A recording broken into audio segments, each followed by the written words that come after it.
Hi friends, ಎಲ್ಲರೂ ಹೇಗಿದ್ದೀರಾ? Actually ಇವತ್ತು ನೀವು ನೋಡ್ತಾ ಇರ್ಬೋದು, ಅದು ಬಂದುಬಿಟ್ಟು ಬೇಬಿ ಜಾಕ್ ಫ್ರೂಟ್ ಅಂತ ಕರಿತೀವಿ. ಅಂದರೆ ಹಲಸಿನ ಕಾಯಿ, ಚಿಕ್ಕ ಮರಿಯಾಗಿರುವಾಗ ಹಲಸಿನ ಕಾಯಿ ಇರುತ್ತಲ್ಲ, ಅದನ್ನು ತೊಗೊಬಂದು ನಾನು ಗ್ರೇವಿ ಮಾಡೋಣ ಅಂದ್ಕೊಂಡಿದ್ದೀನಿ. ಚಪಾತಿ ಜೊತೆ ತಿನ್ನಲಿಕ್ಕೆ ತುಂಬ ಚೆನ್ನಾಗಿರುತ್ತೆ. ಸೊ ಈ ಚಿಕ್ಕ ವಯಸ್ಸಿನಲ್ಲೆಲ್ಲ ಇದನ್ನು ನಾವು ಚೆನ್ನಾಗಿ ತಿಂತಾಯಿದ್ವಿ. ಆ ಟೈಮಲ್ಲಿ ಇದು ಇಷ್ಟಪಟ್ಟು ತಿಂತಾಯಿದ್ವಿ. ಇವಾಗೆಲ್ಲ ಯಾರೂ ಅಷ್ಟಾಗಿ ಮಾಡೋಕ್ಕೆ ಹೋಗಲ್ಲ, ಯಾವಾಗಾರು ಅಪರೂಪಕ್ಕೆ ತಿಂತೀವಿ ಅಷ್ಟೇ. ಸೊ ನಾನು ಮೊದಲಿಗೆ ಒಂದು ಅಲಸಂದೆ ಕಾಳು ಮತ್ತು ಇದು ಇಲ್ಲಾಂದರೆ ಹುಳ್ಳಿಕಾಳು ಬರುತ್ತಲ್ಲ, ಸೊ ಈ ಎರಡು ಕಾಳುಗಳಲ್ಲಿ ಇದನ್ನು ಮಾಡಿದ್ರೆ ಟೇಸ್ಟ್ ಕೂಡ ಚೆನ್ನಾಗಿ ಕೊಡುತ್ತೆ ಈ ಒಂದು ಜಾಕ್ ಫ್ರೂಟ್ಗೆ. ಅದಕ್ಕಾಗಿ ನಾನು ಅಲಸಂದೆ ಕಾಳಲ್ಲಿ ಮಾಡೋಣ ಅಂದ್ಬಿಟ್ಟು ಒಂದು ಸ್ವಲ್ಪ ಅಷ್ಟೇ, ಒಂದು ಇಡೀ ಆಗೋಷ್ಟು ಒಂದು ಅಲಸಂದೆ ಕಾಳನ್ನ ನಾನು ಹಾಕಿ ಅದನ್ನು ಸ್ವಲ್ಪ ಹುರ್ಕೋತಾ ಇದ್ದೀನಿ. ಅದು ಸ್ವಲ್ಪ ಫ್ರೈ ಆಗೋವರೆಗೂ, ಕಂದು ಬಣ್ಣ ಬರೋವರೆಗೂ ಕೂಡ ಅದನ್ನು ಸ್ವಲ್ಪ ಫ್ರೈ ಮಾಡ್ಕೋಬೇಕು. ಫ್ರೈ ಮಾಡ್ದೇ ಹಂಗೆ ಹಾಕೋದ್ರೆ ಬೇಗ ಬಾಯ್ಲ್ ಆಗೋಲ್ಲ. ಸೊ ಸ್ವಲ್ಪ ಫ್ರೈ ಮಾಡಿ ನಾವು ಹಂಗೆ ಹಾಕೋದ್ರಿಂದ ಬಾಯ್ಲ್ ಆಗುತ್ತೆ. ಸೊ ಅದು ಹುರ್ಕೊಂಡಾಗಿ ಒಂದು ಸೈಡಲ್ಲಿ ಇಟ್ಟಿದ್ದೀನಿ. ಸೊ ಇದನ್ನು ನಾನು ಸಣ್ಣದಾಗಿ ಹಚ್ಕೊಂಡಿದ್ದೀನಿ. ಆ ಪೀಸಸ್ನ ಫಸ್ಟು ನಾನು ಬಾಯ್ಲ್ ಮಾಡಲಿಕ್ಕೆ ಇಡ್ತಾಯಿದ್ದೀನಿ. ಯಾಕೆಂತಂದರೆ ಎರಡೂ ಒಟ್ಟಿಗೆ ಹಾಕ್ಬಿಟ್ರೆ ಒಂದೊಂದ್ಸಲ ಕಾಳು ಏನಾಗುತ್ತೆ ಅಂದರೆ ಬೇಗ ಬೆಂದುಬಿಡುತ್ತೆ. ಬೆಂದಾಗ ಏನಾಗುತ್ತೆ, ಅದು ಮುದ್ದೆ ಆಗಿಬಿಡುತ್ತೆ. ಸೊ ಅದಕ್ಕಾಗಿ ಎರಡೂ ಒಟ್ಟೊಟ್ಟಿಗೆ ಬೇಯಿಸ್ಕೊಂಬಿಟ್ರೆ ಕಷ್ಟ ಆಗುತ್ತೆ. ಒಂದ್ಸಲ ಈ ಕಾಯಿ ಕೂಡ ಒಂದೊಂದ್ಸಲ ಬೇಗ ಬೇಯಲ್ಲ, ಯಾಕೆಂದರೆ ಸ್ವಲ್ಪ ರಫ್ ಇರುತ್ತಲ್ಲ ಈ ಕಾಯಿ. ಸೊ ಹಂಗಾಗಿ ಇದನ್ನು ಸ್ವಲ್ಪ ಸಪ್ರೇಟಾಗೇ ಬೇಯಿಸ್ಕೊತೀನಿ. ಎರಡನ್ನೂ ನಾನು ಸಪ್ರೇಟಾಗೇ ಬೇಯಿಸ್ಕೊತೀನಿ. ಒಂದು 2 ವಿಸಲ್ ತೆಗೆದ್ರೆ ಸಾಕು, ಬೇಗ ಬೆಂದ್ಕೊಂಬಿಡುತ್ತೆ. ಇದಾಗಿದೆ ಫ್ರೆಂಡ್ಸ್. ಇದು ಬಾಯ್ಲ್ ಆಗಲಿಕ್ಕೆ ಇಟ್ಟಿದ್ದೀನಲ್ಲ, ಈಗ 1-2-3 ವಿಸಲ್ ಬರೋವರೆಗೂ ಇದನ್ನು ವೆಯ್ಟ್ ಮಾಡೋಣ, ಆಗುತ್ತೆ ಇದು. ಇದನ್ನು ಯಾವಾಗಲೂ ನಾವು ಚಪಾತಿ ಜೊತೆಗೆ ತಿಂದರೆ ತುಂಬ ಟೇಸ್ಟ್ ಕೊಡುತ್ತೆ ಇದು. ಸೊ ಇದನ್ನು ನಾರ್ಮಲಿ ಯಾರೂ ಅಷ್ಟಾಗಿ ಮಾಡಲಿಕ್ಕೆ ಹೋಗಲ್ಲ. ನಾವು ಆ ಟೈಮಲ್ಲೆಲ್ಲ ತಿಂತಾಯಿದ್ವಿ, ತುಂಬ ಇಷ್ಟಪಟ್ಟು ತಿಂತಾಯಿದ್ವಿ. ನಂಗೆ ತುಂಬ ದಿನದಿಂದ ಆಸೆ ತಿನ್ನಬೇಕು ಅಂತ. ಸೊ ಹಾಗಾಗಿ ಅದನ್ನು ಮಾಡೋಣ ಅಂಥೇಳಿ ಇವತ್ತು ಅಂಗಡಿನಲ್ಲಿ ಹೋಗಿದ್ದಾಗ ಶಾಪಲ್ಲಿ ಅದು ನನಗೆ ಸಿಕ್ತು. ತುಂಬ ನಾನು ಹುಡುಕ್ತಾ ಇದ್ದೆ, ಇದು ಅಂದರೆ ಆನ್ಲೈನಲ್ಲಿ ಸಿಗುತ್ತೆ, ಬಟ್ ಹೇಗೆ ಬರುತ್ತೆ ಏನೋ ನಾವು ನೋಡಿ ತೊಗೊಂಡ್ರೆ ಚೆನ್ನಾಗಿರುತ್ತಲ್ಲ ಅಂತಂದ್ಬಿಟ್ಟು ನಾನು ಇವತ್ತೊಂದು ಶಾಪ್ಗೆ ಹೋಗಿದ್ದೆ ಮನೆ ಹತ್ರನೇ. ಸೊ ಆ ಶಾಪಲ್ಲಿ ನನಗೆ ಸಿಕ್ತು. ಸೊ ಹಂಗಾಗಿ ತೊಗೊಬಂದು ಸರಿ ಮಾಡೋಣ ಅಂಥೇಳಿ ನಾನು ಫಸ್ಟ್ ಟೈಮ್ ಮಾಡ್ತಾಯಿದ್ದೀನಿ. ನಮ್ಮಮ್ಮ ಎಲ್ಲ ಆ ಟೈಮಲ್ಲೆಲ್ಲ ಮಾಡಿ ಕೊಡ್ತಾಯಿದ್ರು ನಮಗೆ. ಈಗ ಮತ್ತೆ ನೋಡಿ ಫ್ರೆಂಡ್ಸ್, ನಾನು ಕಾಳನ್ನ ಕೂಡ ಸಪ್ರೇಟಾಗಿ ಬೇಯಿಸ್ಕೊಳ್ತಾ ಇದ್ದೀನಿ.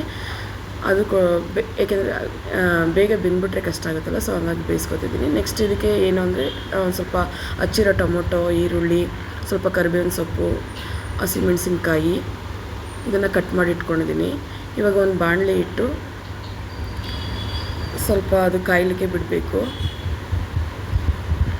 ಈಗ ಆಯಿಲ್ನ ಹಾಕ್ತಾಯಿದ್ದೀನಿ. ಆಯಿಲ್ ಸ್ವಲ್ಪ ಕಾದಾದಮೇಲೆ ಅದಕ್ಕೆ ಸಾಸಿವೆನ ಸೇರಿಸ್ತಾ ಇದ್ದೀನಿ. ಸಾಸಿವೆ ಸ್ವಲ್ಪ ಸಿಡಿದು ಬರೋವರೆಗೂ ಸ್ವಲ್ಪ ಅರಿಶಿಣದ ಪುಡಿ ಅದಕ್ಕೆ ಹಾಕಿದ್ದೀನಿ. ನಾನು ಯಾವಾಗಲೂ ಮಾಡೋ ಮೆಥಡಲ್ಲಿ ನಾನು ಮಾಡ್ತೀನಿ. ಬೇರೆಯವರೆಲ್ಲ ಹೇಗೆ ಮಾಡ್ತಾರೆ ಅನ್ನೋದು ನನಗೆ ಗೊತ್ತಿಲ್ಲ. ನಾನು ಹೇಗೆ ಮಾಡ್ತೀನಿ ಅನ್ನೋದನ್ನು ಮಾತ್ರ ನಾನು ತೋರಿಸ್ತಾ ಇದ್ದೀನಿ. ಇದು ಸ್ವಲ್ಪ ಜೀರಿಗೆ ಹಾಕ್ತಿದ್ದೀನಿ. ನಿಮಗೆ ಗೊತ್ತು, ನಾನು ಯಾವುದೇ ಅಡುಗೆ ಮಾಡಬೇಕಾದ್ರೂ ಕೂಡ ಸ್ವಲ್ಪ ಜೀರಿಗೆನ ಯೂಸ್ ಮಾಡ್ತೀನಿ. ಸೊ ಜೀರ್ಣಶಕ್ತಿಗೆ ಸ್ವಲ್ಪ ಹೆಲ್ಪ್ ಆಗೋದ್ರಿಂದ ನಾನು ಪ್ರತಿ ಅಡುಗೆನಲ್ಲೂ ಕೂಡ ಜೀರಿಗೆನ ಸಾಮಾನ್ಯವಾಗಿ ಯೂಸ್ ಮಾಡ್ತೀನಿ. ಅದು ಸಾಂಬಾರು ಇರ್ಬೋದು, ಇಲ್ಲ ಯಾವುದೇ ತಿಂಡಿ ಪದಾರ್ಥಗಳಿರ್ಬೋದು, ಎಲ್ಲದಕ್ಕೂ ನಾರ್ಮಲಾಗಿ ನಾನು ಸ್ವಲ್ಪ ಜೀರಿಗೆನ ಹಾಕ್ತೀನಿ. ಇದು ಸ್ವಲ್ಪ ಸಿಡಿತಾ ಇದೆ ರಮೇಶ್. ಇವಾಗ ಆಗಿದೆ ಸ್ವಲ್ಪ ಇದು. ಅದು ಬೇ ಲೀಫ್ ಅಂತ ಹೇಳ್ತೀವಲ್ಲ, ಅಂದರೆ ಪಲಾವ್ ಎಲೆ, ಅದು ಸ್ವಲ್ಪ ಹಾಕಿದ್ದೀನಿ. ಯಾಕೆಂದರೆ ಸ್ವಲ್ಪ ಒಂದು ಟೇಸ್ಟ್ ಕೊಡುತ್ತೆ, ಅದಕ್ಕೋಸ್ಕರ ಕರಿಬೇವಿನ ಸೊಪ್ಪು ಹಾಕಿದ್ದೀನಿ. ಆಮೇಲೆ ಹಸಿಮೆಣ್ಸಿನ್ಕಾಯಿ ಕಟ್ ಮಾಡಿಟ್ಟಿದ್ದೆನಲ್ಲ, ಒಂದಷ್ಟೇ ಒಂದು ಹಸಿಮೆಣ್ಸಿನ್ಕಾಯಿನ ಹಾಕಿಟ್ಟಿದ್ದೀನಿ. ಸೊ ಅದನ್ನು ನಾನು ಸ್ವಲ್ಪ, ಏಕೆಂದರೆ ಅದು ಹಸಿಮೆಣ್ಸಿನ್ಕಾಯಿ ಹಾಕಿದ ತಕ್ಷಣ ನಾವು ಈರುಳ್ಳಿನ ಹಾಕ್ಲಿಕ್ಕೆ ಹೋಗಬಾರ್ದು. ಸ್ವಲ್ಪ ಚಟ್ಪಟ ಅನ್ನೋವರೆಗೂ ಸ್ವಲ್ಪ ಬಿಡಬೇಕು. ಅವಾಗ ಅದರದ್ದು ಖಾರ ಅಂಶ ಏನಿರುತ್ತೋ ಅದರದ್ದೆಲ್ಲ ಹೀರ್ಕೊಬಿಡುತ್ತೆ. ಸೊ ಅಲ್ಲಿವರೆಗೂ ಸ್ವಲ್ಪ ಅಷ್ಟೇ, 1-2-3 ಸೆಕೆಂಡ್ಸ್ ಅಷ್ಟೇ. ನೆಕ್ಸ್ಟ್ ಇದಕ್ಕೆ ಈರುಳ್ಳಿನ ಆ್ಯಡ್ ಮಾಡ್ತಾಯಿದ್ದೀನಿ. ಸೊ ಈರುಳ್ಳಿ ಆ್ಯಡ್ ಮಾಡಿದ್ಮೇಲೆ ಸ್ವಲ್ಪ ಹಂಗೆ ಫ್ರೈ ಮಾಡಬೇಕು.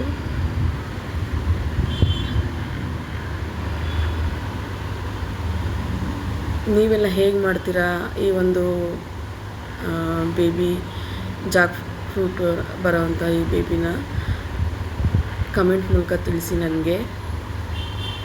ನಾನು ಸ್ವಲ್ಪ ಇದಕ್ಕೆ ಸ್ವಲ್ಪ ಉಪ್ಪು ಆ್ಯಡ್ ಮಾಡಿದ್ದೀನಿ. ಯಾವುದೇ ನಾವು ಅಡುಗೆ ಮಾಡಬೇಕಾದ್ರೆ ಸ್ವಲ್ಪ ಉಪ್ಪನ್ನ ಆ್ಯಡ್ ಮಾಡೋದ್ರಿಂದ ಅಂದರೆ ನಾವೇನು ಫ್ರೈ ಮಾಡ್ತಿರ್ತೀವಿ ಅದು ಬೇಗನೆ ಬಾಯ್ಲ್ ಆಗುತ್ತೆ. ಸೊ ಅರಿಶಿನ ಪುಡಿ ಹಾಕೋದ್ರಿಂದನೂ ಅಷ್ಟೇ, ಅದರಲ್ಲಿ ಏನಾದರೂ ಹಸಿ ಅಂಶ ಏನಿರುತ್ತೋ ಅದು ಕೂಡ ನಮಗೆ ಅದು ಈ ಅರಿಶಿನ ಪುಡಿಯಿಂದ ಅದು ನಮಗೆ ಈರುತ್ತೆ ಅದನ್ನು. ಸೊ ನೆಕ್ಸ್ಟ್ ಇದು ಸ್ವಲ್ಪ ಈರುಳ್ಳಿ ಬಾಯ್ಲ್ ಆಗಿದೆ. ಸೊ ನೆಕ್ಸ್ಟ್ ಇವಾಗ ನಾನು ಅದಕ್ಕೆ ಟೊಮೊಟೊ ಹಾಕಿದ್ದೀನಿ. ಟೊಮೊಟೊ ಹಾಕಿ ಇನ್ನೂ ಸ್ವಲ್ಪ ಅದನ್ನು ಫ್ರೈ ಮಾಡ್ತಾಯಿದ್ದೀನಿ.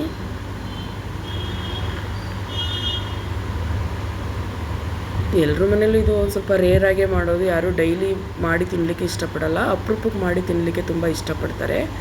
ಹಾಗಾಗಿ ನಾನು ಕೂಡ ಇವಾಗ ತಗೊಬಂದು ಮಾಡ್ತಾಯಿದ್ದೀನಿ. ತುಂಬ ದಿನದಿಂದ ಆಸೆ ಅದು ಮಾಡಬೇಕು ಅನ್ನೋದನ್ನು. ಸೊ ನನ್ನ ತಂಗಿ ಆ್ಯಕ್ಚುಲಿ ಅವರು ಇರೋದು ಡೈರಿನಲ್ಲಿ. ಸೊ ಅವರು ಡೈರಿನಲ್ಲಿ ತುಂಬ ಮರಗಳಿದೆ ಇದರದ್ದೆಲ್ಲ. ಸೊ ನಾನು ಒಂದು ಸಲ ಕೇಳಿದ್ದೆ, ಅಂದರೆ ಮರ ತುಂಬ ಹೈಟ್ ಇರೋದ್ರಿಂದ ಅವರು ಅದನ್ನು ಕಿತ್ಕೊಳ್ಳಿಕ್ಕೆ ಸಾಧ್ಯ ಆಗ್ತಿರ್ಲಿಲ್ಲ.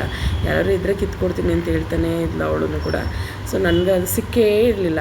ಸೊ ಹಂಗಾಗಿ ಈಗ ನಾನು ಸಿಕ್ಕಿರೋದಕ್ಕೆ ಇದನ್ನು ನಾನು ಟ್ರೈ ಮಾಡಿ ನಿಮಗೂ ಕೂಡ ಅದನ್ನು ಯಾವ ರೀತಿ ಮಾಡ್ತಾಯಿದ್ದೀನಿ ಅನ್ನೋದನ್ನು ತೋರಿಸ್ತಾ ಇದ್ದೀನಿ ಅಷ್ಟೇ.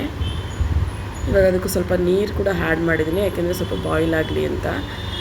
ಏಕೆಂದರೆ ಆಲ್ರೆಡಿ ನಾವೆಲ್ಲ ಬಾಯ್ಲ್ ಆಗಿರೋವಂಥದ್ದೇ ಕಾಳು ಎಲ್ಲ ಹಾಕಿರೋದ್ರಿಂದ ಮತ್ತೆ ಬಾಯ್ಲ್ ಮಾಡೋಕ್ಕೆ ಟೈಮ್ ತೊಗೊಳ್ಳಲ್ಲ, ಬೇಗನೆ ಆಗಿಬಿಡುತ್ತೆ. ಸೊ ಹಂಗಾಗಿ ಸೊ ಇದಕ್ಕೆ ನಾನು ಸ್ವಲ್ಪ ಚಿಲ್ಲಿ ಪೌಡ್ರನ್ನ ಆ್ಯಡ್ ಮಾಡ್ತೀನಿ, ಮತ್ತು ಸ್ವಲ್ಪ ಧನಿಯಾ ಪೌಡರು, ಮನೇಲಿ ಏನೇನು ಪೌಡರ್ಸ್ ಇರುತ್ತೋ ಸ್ವಲ್ಪ ಅದನ್ನೆಲ್ಲ ಹಾಕೋಬೋದು.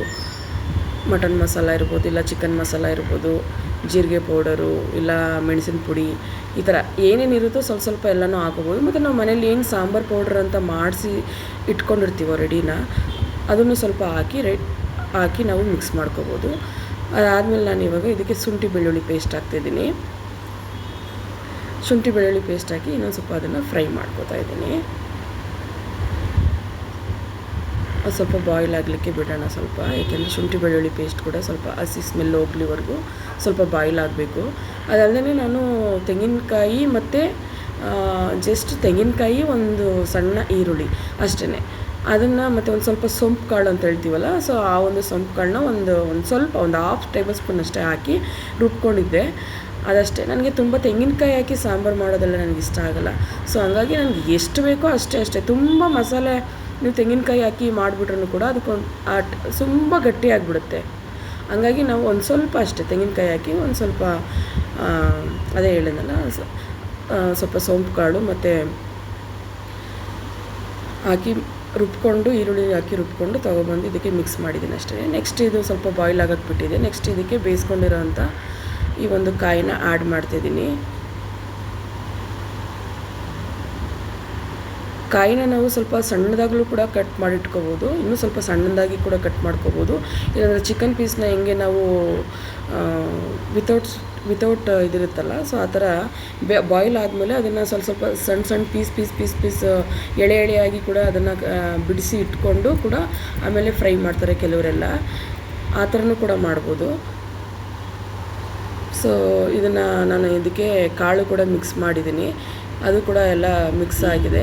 ನೆಕ್ಸ್ಟ್ ಇದಕ್ಕೆ ಸ್ವಲ್ಪ ಕಸ್ತೂರಿ ಮೇಥಿ ಇದೆಯಲ್ಲ, ಕೊತ್ತಂಬರಿ ಸೊಪ್ಪಾರ ಹಾಕ್ಬೋದು, ಕಸ್ತೂರಿ ಮೇಥಿನ ಕೂಡ ಹಾಕ್ಬೋದು. ನಾನು ಸಮ್ಟೈಮ್ಸ್ ಈ ಮಸಾಲೆ ಕಾಯಿ ಹಾಕಿ ಮಾಡೋ ಪದಾರ್ಥಗಳಿಗೆ ನಾನ್ ವೆಜ್ ಥರನೇ ಇರುತ್ತಲ್ವ, ಸೊ ಹಾಗಾಗಿ ಸ್ವಲ್ಪ ಕಸ್ತೂರಿ ಮೇಥಿನ ಹಾಕಿ ಮಾಡ್ತೀನಿ ಅಷ್ಟೇ. ಸೊ ಫ್ರೆಂಡ್ಸ್, ಇದು ರೆಡಿ ಇದೆ. ಬೇಬಿ ಜಾಕ್ ಫ್ರೂಟ್ದು ಮಾಡಿರೋಂಥ ಹಲಸಿನಕಾಯಿ ಗ್ರೇವಿ ರೆಡಿ ಇದೆ.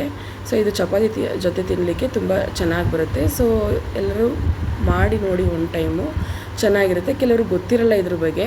ಸೊ ಅಂಥವರು ಕೂಡ ವಿಡಿಯೋ ಅಡುಗೆ ಮಾಡಿರೋದು ಇಷ್ಟ ಆಗಿದ್ದರೆ ಲೈಕ್ ಮಾಡಿ. ಏನಾದರೂ ಮುಂದೆ ರೆಸಿಪಿ ಬೇಕು ಅಂದರೆ ಕಮೆಂಟ್ ಮಾಡಿ ತಿಳಿಸಿ.